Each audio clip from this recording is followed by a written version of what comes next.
The progressive or democratic socialist takeover of the Democratic Party continues. Last night in Colorado's first district Democratic primary, the 29-year-old Milat Quiros defeated the 30-year incumbent Congresswoman Diana DeJet, earning 51.3% of the vote in the primary. Quiros, running on a progressive platform promising universal health care or Medicare for all, and to abolish the Immigration and Customs Enforcement, or ICE, is just the latest in a string of Democratic primary victories by leftist candidates, including Graham Plattner in Maine and the three New York City candidates who won their primaries last week. If the Democrats do in fact take back control of Congress in the elections this November, it will be a Democratic Party that's much further to the left. With that said, I would not be taking a potential 2028 AOC or Alexandria Ocasio-Cortez presidential candidacy very lightly.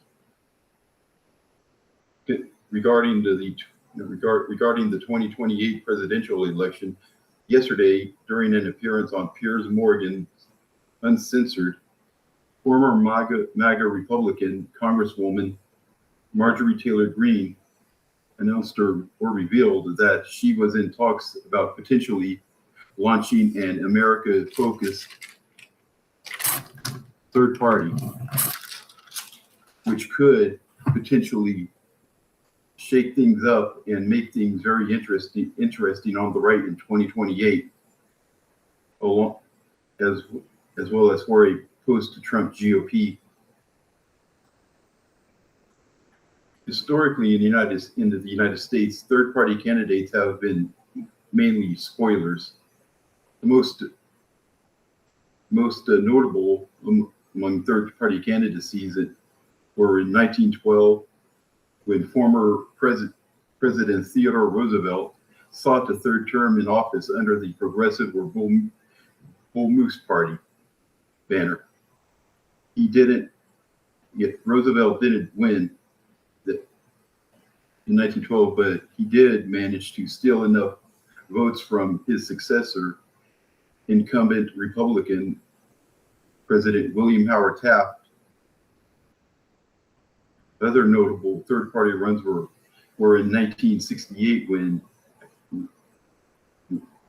Alabama Governor George Wallace ran for president on the American Independent Party ticket, and the independent presidential run of Dallas billionaire Ross Perot in 1992, which some analysts and commentators say helped to facilitate the election of Arkansas's Democratic Governor William Jefferson Clinton,